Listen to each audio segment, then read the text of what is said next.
Hashtag नेता म्हणे ह्या निवडणुकीच्या कार्यक्रमामध्ये आपल्याबरोबर राजेश खिंदारे आपल्याबरोबर आहेत। त्यांच्याकडून जाणून घेत त्यांचं काय विधानसभेचं गणित आहे। 178 विधानसभा आहे ही आणि ह्या विधानसभेमध्ये ते महायुतीचे उमेदवार आहेत। त्यांच्याकडून जाणून घेऊ की त्यांचं काय मत आहे, कोणत्या मुद्द्यावर ते लढाई लढणार आहेत। ही सर कोणते महत्त्वाचे इथले प्रश्न असणार आहेत आणि कोणते समस्या आहेत ज्या सोडवण्याचा प्रयत्न तुम्ही पहिले करणार। आज आपण बघताय धारावी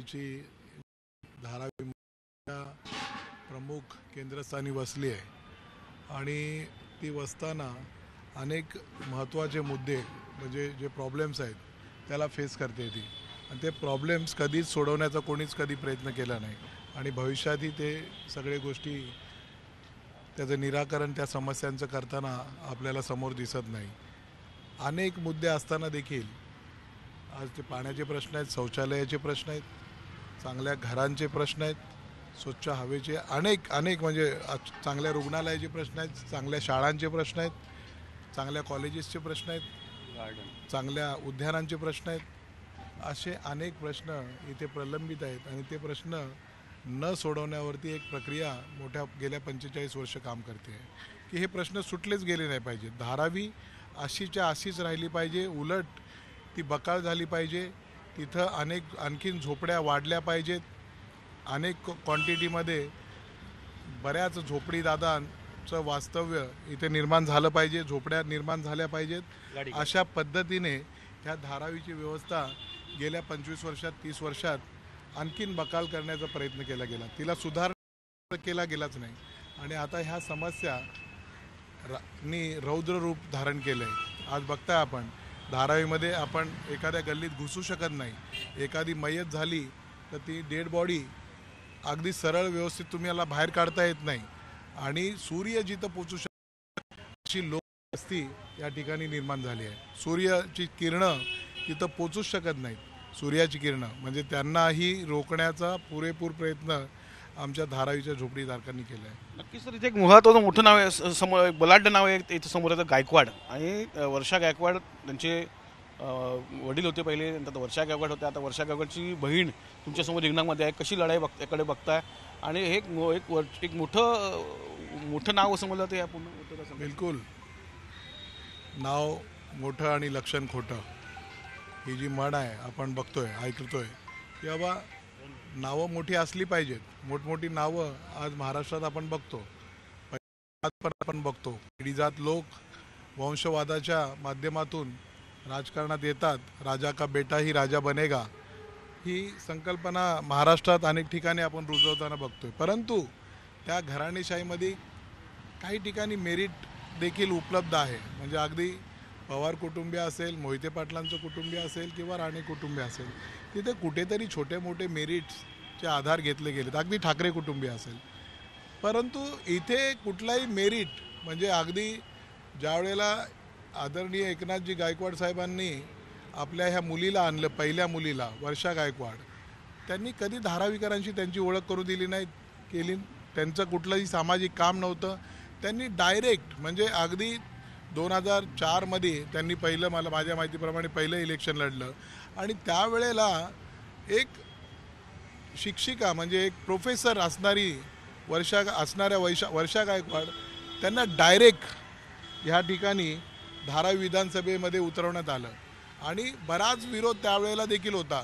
त्यांना वेगळ्या मतदारसंघात तिकीट दिलं होतं, त्यांना तिकीट देण्यासाठीही पक्षांतर्गत मोठा विरोध असताना देखील आदरणीय गायकवाडांनी त्यावेळेला मोठा अशा प्रकारे ते सगळं केलं परिवारासाठी, वर्षा गायकवाडांना धारावीकरांवरती लादलं आणि 20 वर्षानंतर आज बघतोय आपण जी बहीण आणली गेली आहे तिचा कधीच ह्या पक्षाशी कोणताही संबंध नव्हता, ती पक्षाची साधी सदस्यही नाही आहे। फक्त 3 महिन्यापूर्वी त्या पक्षाच्या सदस्य झाल्या, 3 महिन्यापूर्वी त्यांना पक्षाचं सरचिटणीस बनवण्यात आलं आणि लगेचच त्यांना पक्षाची उमेदवारी देण्यात आली।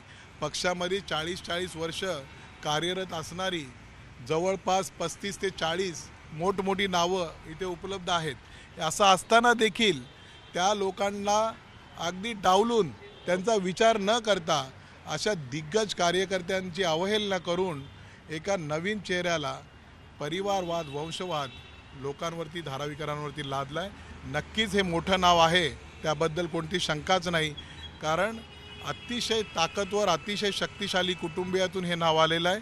आणि परंतु आमच्यासमोर हा कुठलाही आमच्यासाठी अतिशय मोठी लढाई आमच्यासमोर उभी करू शकत नाही, ह्याच्याबद्दल कुठली शंकाही नाही. नाव नक्कीच मोठं आहे, परंतु धारावीकर ह्या नावाला कुठलीच मान्यता देताना इथे दिसत नाही. हे चित्र आपल्या डोळ्यासमोर इथे येणाऱ्या दिवसात नक्कीच दिसेल, मोठ्या प्रमाणात दिसेल. नक्कीच सर, आपण पाहिलेलं का राजकारण होतंय, तुम्ही आता प्रचार करताय, कार्यकर्त्यांना भेटतायत, राजकारण होतंय धारावीवरती.